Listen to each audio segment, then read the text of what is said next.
nosso bate-papo com Fabrício Vieira sobre normas de biossegurança e segurança do trabalho.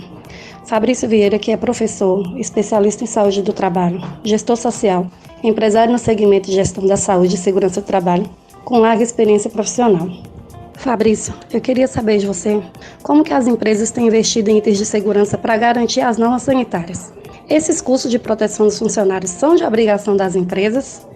De forma bastante objetiva, compreendo o que está estabelecido. As empresas precisam cumprir os requisitos que estão estabelecidos, sob pena de serem autuadas, de serem multadas, isso é um ponto importante, mas também observando a questão até de proteção do trabalhador. Afinal de contas, quando você tem exposição do trabalhador a agentes, quaisquer que sejam eles, relacionados ao trabalho ou questões gerais, como é o caso de uma pandemia, do qual você está exposto não somente no trabalho, mas em qualquer ambiente que você esteja presente, é necessário que ele proteja o seu trabalhador, que respeite as regras e as normas sanitárias ali estabelecidas, até para que haja uma maior segurança dos trabalhadores. E essa segurança vai se reverter lá na frente em ganhos para a empresa, porque se o trabalhador ele está protegido,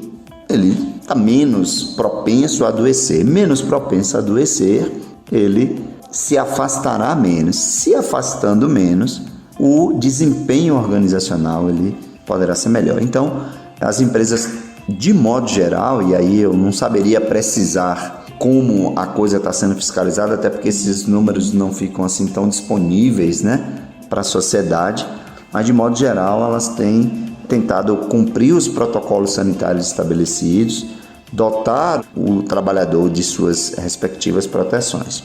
De quem é a obrigatoriedade? Os custos cabem a quem?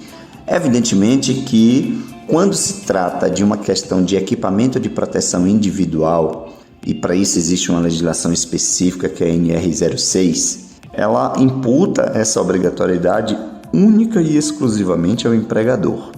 Por estarmos tratando de situação de pandemia e o ambiente de trabalho é um ambiente em que o trabalhador está exposto, Porque, por exemplo, se ele não estivesse ali trabalhando, ele teria a opção de estar em outro local. Não muda a regra permanece a mesma. Eu estou ofertando aquela condição, aquele ambiente de trabalho, daí eu sou obrigado a protegê-lo. Então, tenho que disponibilizar para ele os meios de proteção. Quais sejam, luvas, gorros, toucas, máscaras, essas proteções que são necessárias, especialmente quando você tem um trabalho que expõe o seu empregado a situações diversas. Quando é um risco, um perigo estabelecido na nossa legislação, físico, químico, biológico, ergonômico de acidente, você aí dota as proteções adequadas, os equipamentos de proteção individual. Quando é um risco como este, pandêmico, por exemplo, da Covid, aí, além das proteções específicas dos equipamentos de proteção individual registrados no Ministério do Trabalho, com certificado de aprovação, você precisa ainda acrescentar os itens de proteção à pandemia por Covid, por síndromes gripais ou coisa do gênero. Daí que é uma responsabilidade do empregador. E o que diz a lei atual em relação aos protocolos adotados na pandemia? São os protocolos gerais, as exigências de distanciamento, resguardar o distanciamento, uso de máscaras, limite de permanência, em quantidade de pessoas por ambientes. São essas regras que precisam ser estabelecidas. Então, os protocolos eles são estabelecidos com base no nível de exposição e nas formas de contágio que as pessoas podem ter, seja por via respiratória, contato ou coisa do tipo. Então, você estabelece as proteções. À medida que vão avançando a vacinação, que se desenvolvem melhores medicamentos e tal, vai se alterando o protocolo. porque não é razoável, a gente sabe, né? Ficar usando máscaras o tempo inteiro, ficar usando luvas o tempo inteiro, evitar tocar em determinados ambientes, haver restrição de acesso a determinados locais. Agora, enquanto não houver mecanismos outros de evitar contágio ou mesmo de cura caso haja contágio involuntário, os protocolos se farão presentes e é necessário que eles sejam cumpridos. Então a legislação ela obriga, e obviamente que aqui no Brasil nós temos aí, os estados podem estabelecer protocolos, desde que ele não fira a Constituição e nem se sobreponha aquém de uma determinação geral, mas ela pode ser mais rigorosa, obviamente, e são estabelecidas essas regras ao qual todos nós estamos sujeitos. Daí que os protocolos, eles uma vez estabelecidos, eles precisam ser, obviamente, amplamente discutidos, né? Não pode sair da cabeça de uma pessoa exclusivamente, respeitando o que diz a ciência.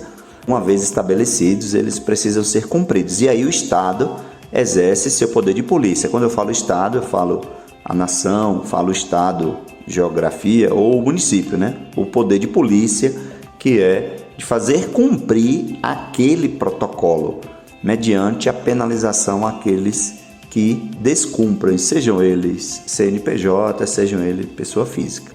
Existe alguma lei que defende pessoas que se recusam a usar EPIs, principalmente agora nesse período de pandemia? O uso é obrigatório realmente pelos funcionários? Bem, se existe lei que defende quem não quer usar EPI, eu desconheço.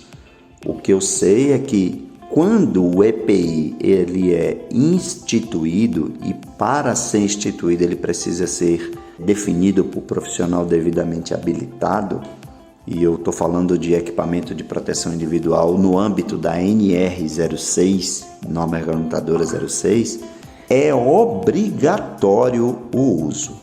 Com relação à pandemia e com relação às situações sanitárias como a que a gente viveu, isso não ficou assim tão claro, até porque o equipamento ele não foi considerado ou não é considerado para fins da legislação trabalhista lá na NR6 como um EPI, porque para ser um EPI ele tem que ter um certificado de aprovação, e o certificado de aprovação é emitido em circunstâncias específicas, as quais não havia esse protocolo para fins de pandemia. No entanto, considerando que o indivíduo desprotegido ele contrai e pode contaminar outras pessoas, está de forma inequívoca mostrada e evidenciada a obrigatoriedade da sua proteção. Eu acompanhei, ainda que de forma não acurada, muitas informações advindas aí das redes sociais de que estados estavam estabelecendo regras mais rigorosas, né? Inclusive cortando ponto, fazendo com que houvesse penalizações, né, para os servidores que não estavam se protegendo, inclusive dando possibilidade da empresa interromper o contrato, né, dos trabalhadores caso eles se recusassem a se proteger. Mas eu não sei até que ponto, né, isso tem segurança jurídica. De qualquer sorte, vamos apelar para a questão mais razoável, né, que é a proteção das pessoas, dos indivíduos, da população em geral. Então, por isso, medidas restritivas podem sim ser adotadas pela empresa, pelo Estado, para coibir qualquer não utilização de equipamento. Agora, proteção ou lei que proteja o indivíduo de não utilizar o equipamento, isso não existe, até porque isso seria um contrassenso, já que o equipamento é para a proteção. Então, se é para a proteção, eu não posso abdicar da proteção quando em exercício das minhas atividades, porque ali impera a responsabilidade do empregador perante aos indivíduos que ali estejam.